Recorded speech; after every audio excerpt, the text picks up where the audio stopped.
When you live with a Shih Tzu long enough, you begin to know their rhythm by heart. The playful rustle of their paws against the floor. The soft jingling of their collar as they follow you from room to room. The little huffs of breath they make when they curl up beside you. Perfectly content. A Shih Tzu fills a home with life in ways that can't be measured in words or sound. It's in the energy that surrounds them. That invisible pulse of joy they bring into every moment. And that's why, when the noise suddenly disappears, when the bouncing stops, when the tail no longer greets you at the door, you feel it like a drop in temperature. A stillness that hangs heavy in the air. It's the silence that tells you something is wrong long before you can see it. I remember the first morning I woke up and didn't feel that familiar little weight beside my leg. Usually, by sunrise, my Shih Tzu would be awake before me, stretching, yawning, pawing softly at my blanket, his bright eyes begging for breakfast or a game. But that day, he stayed curled up, eyes half closed, his breathing slow and shallow. At first, I smiled and thought, maybe he's just sleepy today. But a small knot of unease formed somewhere deep in my chest. There is something haunting about a quiet dog, especially one who has always been full of mischief. You try to convince yourself that it's nothing, that maybe it's just the weather or a lazy morning. Yet love teaches you to listen not only to the sounds they make, but to the silence they leave behind. That day, I found myself watching him more closely than usual, the way he didn't rush to his bowl when I poured the kibble. How he lifted his head at the sound, but didn't move. His eyes followed me, full of trust, but dulled by something else. Something heavy. Shih Tzus have a way of hiding pain beneath their sweetness. They don't cry. They don't complain. They simply become quieter, as if trying not to worry you. And that's what breaks your heart most. They suffer in silence because they trust you completely, believing you'll notice before the pain grows worse. By afternoon, the quiet had become unbearable. I sat beside him, running my hand through his soft fur, and whispered his name just to see if his tail would wag. It didn't. His breathing was steady but slow, and every few minutes, he would shift uncomfortably, like he was trying to find a place that didn't hurt. I could feel my chest tighten as I realized this wasn't the lazy kind of tiredness. It was something deeper. Love makes you both brave and helpless at once. It gives you the courage to face what you fear, but never the power to make it disappear. I called the vet, my voice shaking even as I tried to sound calm. The receptionist's tone was kind, reassuring, but every minute I waited for the appointment felt endless. When I finally carried him into the clinic, wrapped in his favorite blanket, his small head resting against my arm, I couldn't stop thinking about how light he felt. You never realize how fragile they are until the moment you're afraid to lose them. The vet examined him gently, her hands moving with practiced care, checking his heartbeat, his temperature, his eyes. He's a little lethargic, she said softly, but we'll run a few tests just to be sure. I nodded, my throat too tight for words. Sitting in that sterile room, surrounded by the faint smell of antiseptic and the quiet hum of machines, I thought about all the small signs I had brushed off over the past few days, the shorter walks, the way he seemed to nap longer, the lack of excitement when I grabbed his leash. It's easy to miss these moments when life gets busy. Easy to forget that dogs speak not through language but through patterns. A skipped meal, a quiet morning, a sigh that lasts a little too long. These are their words. Their way of saying something's not right. When the vet returned, she smiled and said, it seemed to be something minor, probably fatigue or a mild stomach upset. Nothing serious but worth monitoring. Relief washed through me so fast I almost cried. I took him home that evening, still wrapped in his blanket, his head resting against my chest. As I laid him down gently on the couch, I realized how close I had come to missing the warning signs. I had almost convinced myself to wait another day, to hope it would get better on its own. But dogs don't always have another day to wait. That night, as the house settled into its usual quiet, I sat beside him and watched his chest rise and fall in soft, rhythmic motion. The silence no longer frightened me. It reminded me of how fragile love is, how easily we can take it for granted. I thought about all the other moments of quiet I'd ignored before, the subtle pauses that meant something was off, and I promised myself I wouldn't let that happen again. Living with a Shih Tzu teaches you many things: patience, devotion, the pure joy of simple companionship, but most of all, it teaches you to listen, not to the barking or the playful growls, but to the quiet, to the pauses in between, to the silence that speaks louder than any cry for help ever could. Because beneath all that fluff and all that charm is a small, beating heart that depends entirely on your attention, your awareness, your love. In the end, it wasn't the medicine or the vet visit that brought him back to his old self. It was time, care, and the quiet comfort of being seen. The next morning, he greeted me with a soft bark and a wagging tail, his eyes bright again, as if nothing had ever happened. But I knew better. I knew that the silence had been his way of calling out to me, of trusting me to hear what he couldn't say. And now, whenever I catch him sleeping a little longer than usual, I still pause, still watch, still listen, because silence, in the language of love, is never just silence.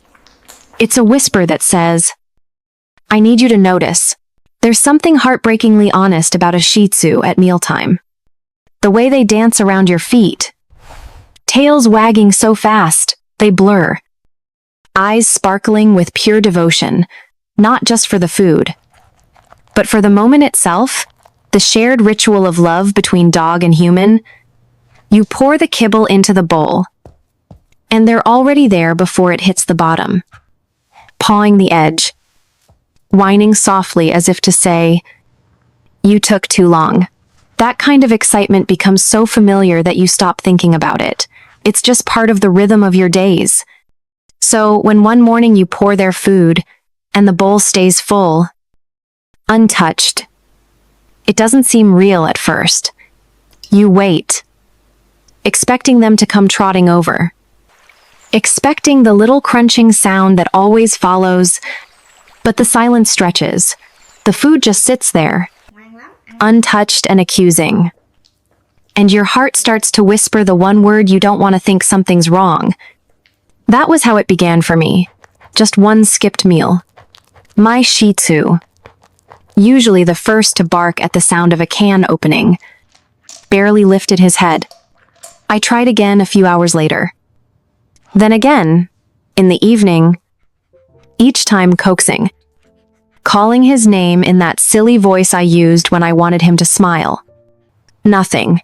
He looked up at me with those round, apologetic eyes, the kind that seemed to say, I'm sorry, I just can't right now. And it's in that moment that you feel completely helpless, because food is joy to a dog.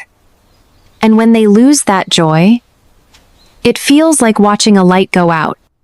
I tried everything, their favorite treats, a little boiled chicken, even spoon-fed bits of rice, just to see some sign of interest.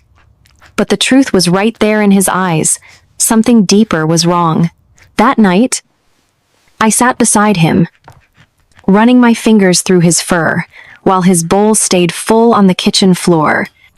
He wasn't just refusing food, he was retreating inward, quiet and still, in a way that felt unnatural for a creature built from curiosity and affection.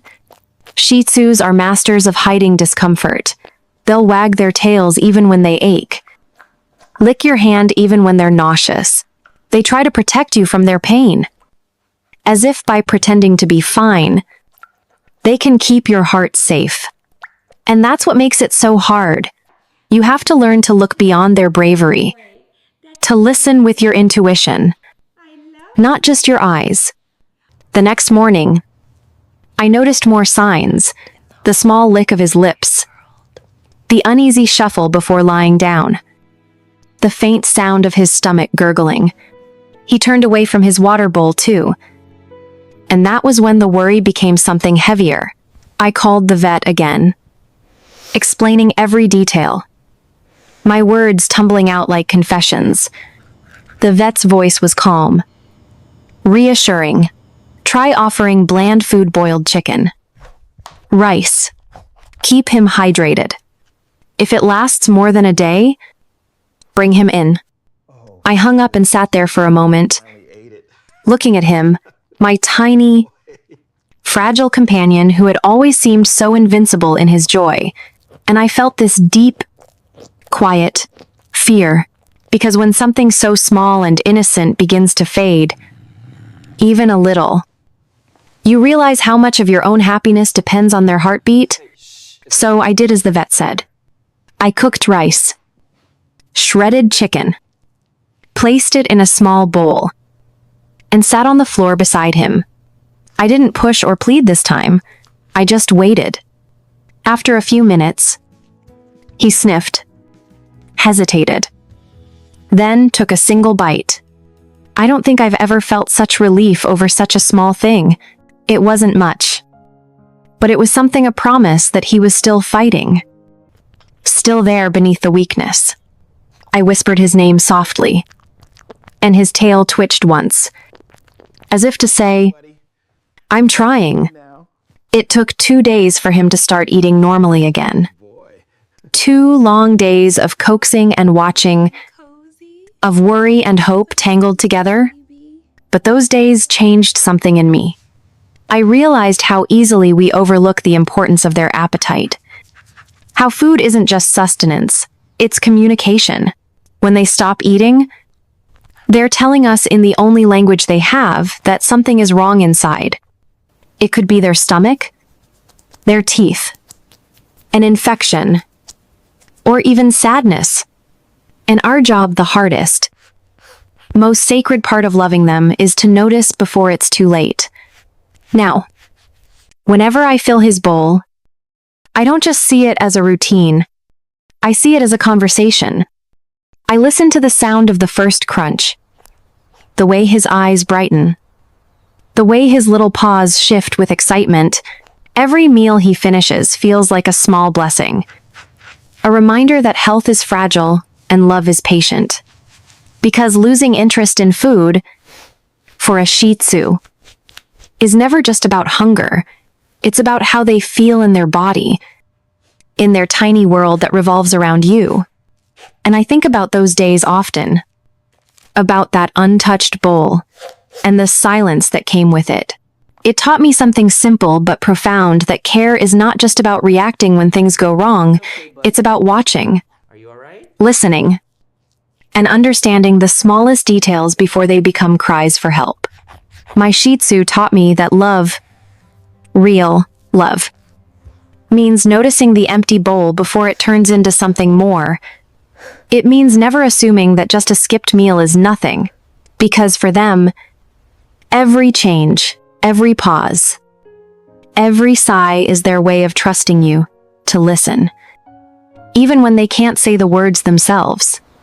A Shih Tzu's eyes are like small worlds of their own round, dark, endlessly expressive, reflecting every flicker of emotion their hearts can't put into words. When they're happy, their eyes shine like glass marbles catching the sun. When they're curious, they tilt their head, eyes wide and searching. But when something is wrong, when those bright, trusting eyes turn dull or red or clouded, it's as if their very soul has dimmed. I remember sitting one morning, coffee in hand, watching my little one paw gently at his face, blinking again and again, as though the air itself had turned against him. At first, I thought it was nothing, maybe a bit of dust, of a stray hair, but the blinking didn't stop. Then came the squinting, the watery eyes, the quiet rubbing against the carpet. That's when I knew this wasn't just irritation, it was discomfort. The vet told me later that Shih Tzus, with their beautiful flat faces and short muzzles, are prone to eye problems, dryness, infections, even tiny scratches, invisible to the naked eye. Their beauty, it seems, is a fragile kind. I remember holding his little face as the vet applied the eye drops, his eyes full of trust, even as he flinched. It's a strange thing, how dogs never question your care, even when it stings. They just look at you with a kind of quiet understanding, as if to say, if it's you, then it must be okay. That kind of trust humbles you. It makes you gentler, slower, more deliberate with every motion. But it wasn't just his eyes that worried me. Around the same time, I started to notice the softest wheeze in his breathing, barely there at first. Like a whisper under his breath. I'd hear it when he slept. A faint, uneven rhythm that didn't belong. Some nights I'd stay awake, watching his chest rise and fall, counting the seconds between breaths like prayers. Shih Tzus, I learned, are prone to respiratory issues because of their short noses. It's one of the trade-offs for that irresistibly cute face, the way nature mixes beauty with fragility. Like a reminder to love them even more carefully. There's nothing more terrifying than hearing your dog struggle to breathe. Even slightly. It's not loud or dramatic, it's subtle. Quiet. The kind of sound that pierces straight through you. The vet's advice was clear. Watch for changes. Keep the room cool. Avoid overexertion. But what the vet didn't say, what you only learn through love, is how those sounds live in your head afterward. Every sigh, every pause, makes you turn your head and worry. Listening too closely. Feeling your chest tighten with theirs. Through it all. What amazed me most was his resilience. Even on the days his eyes were sore or his breathing seemed heavy, he'd still wag his tail when I called his name. Still nudge my hand for affection. I still find a way to make me smile. Dogs have a way of fighting quietly, enduring pain without bitterness. Their love steady, even when their bodies falter. And maybe that's what it means to care for a Shih Tzu, to become the strength they won't show, the voice they don't have, the comfort they never stop giving. Even when they're the ones in pain. It began with the sound of water, the soft tinkling of his bowl in the middle of the night. At first, I smiled, thinking how cute it was that my Shih Tzu had become such a midnight snacker. But then it happened again. And again. Soon, his water bowl was always empty. His tongue lapping longer than before. His little body gulping as if the thirst could never be satisfied. I refilled it without thinking, assuming it was the heat, or maybe the dry air of the house.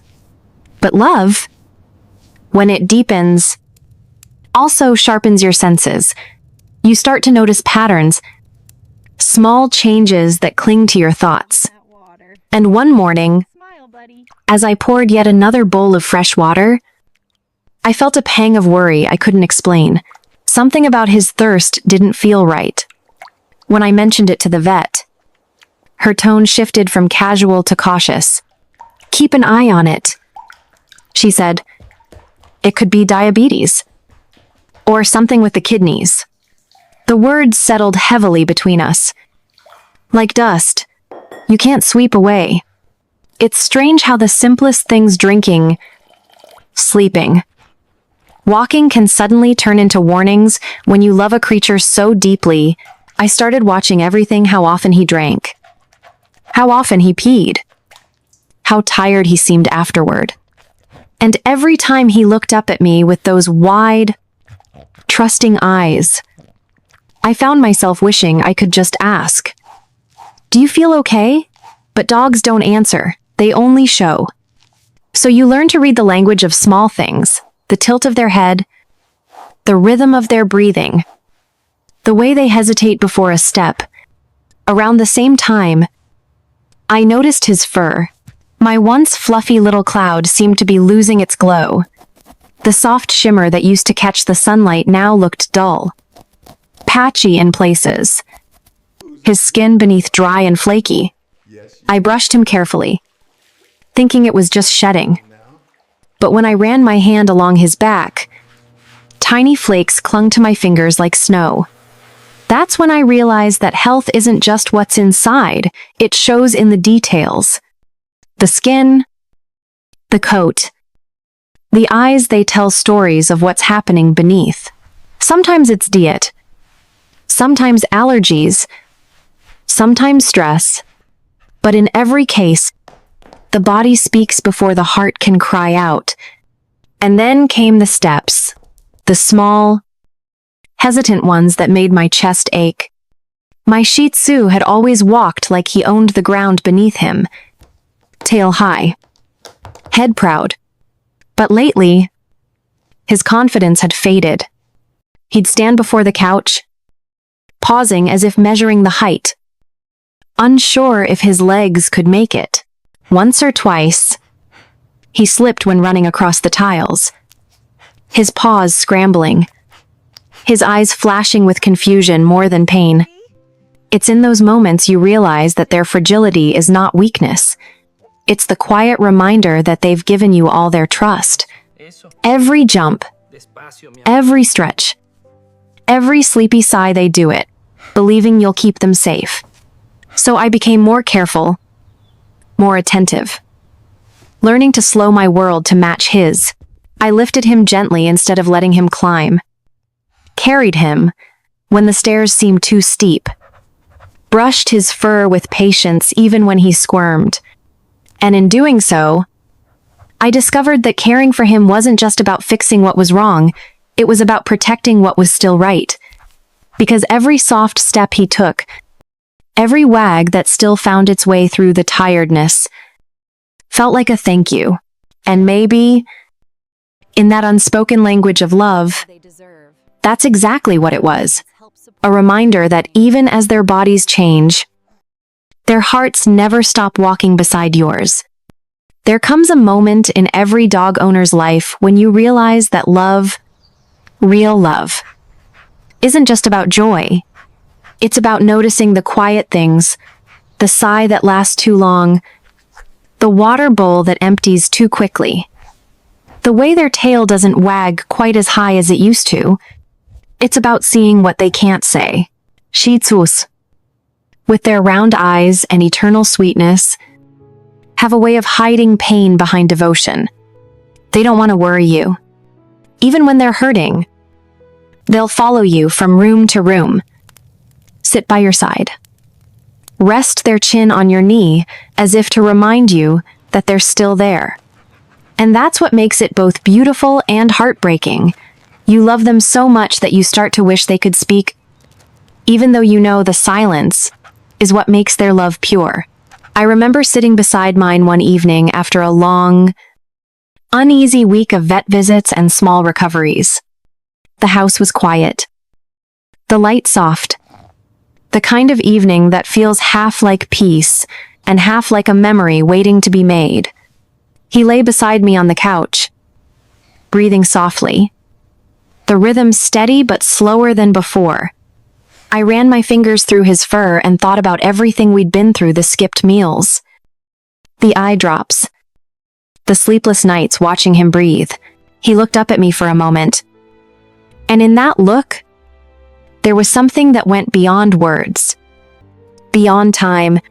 It wasn't gratitude exactly, or fear. It was trust. Complete, unshakable trust. The kind that says, whatever happens, I know you'll be here. And that's the unspoken promise we make to them the day they enter our lives.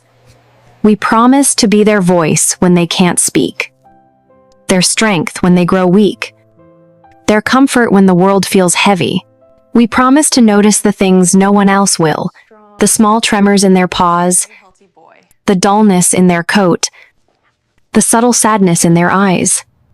We promise to love them, not just when they're playful and healthy and full of life, but also when they're tired, fragile, and aging quietly in the corner of a sunlit room, because they give us everything: their joy, their trust, their unwavering loyalty, and all they ask in return is that we don't look away when they need us most.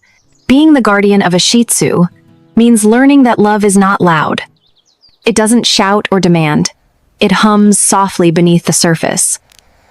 A steady heartbeat that says, "I see you. I'm here." It's waking up in the middle of the night just to check if they're breathing. Okay? It's sitting through the long wait at the vet with shaking hands but a steady voice. It's holding them after surgery, whispering words they don't understand, but somehow still feel. It's making hard choices with a soft heart. It's staying even when it hurts. Sometimes I think about how small their lives are compared to ours, how unfair it feels that they love us for a lifetime that ends too soon. But then I remember what they teach us in return, that a lifetime doesn't have to be long to be full. Every moment they spend with us, every wag, every sleepy sigh, every quiet glance of recognition, that's eternity in its purest form. And when the time comes, whether they're sick or simply growing old, what matters most is not how long we've had them, but how well we've listened, how gently we've cared, and how completely we've kept our promise. Even now, whenever I hear his paws padding softly across the floor, I smile. It's the sound of love in motion, fragile but fierce, ordinary but sacred. I know that one day, those paws will grow still, as all things do, but the promise will remain, because loving a Shih Tzu means carrying them long after they're gone. In every quiet room, in every echo of joy, in every tender silence that once was filled with their breath. And maybe that's what they've been teaching us all along, that love doesn't end when life does. It lingers. It softens. It stays.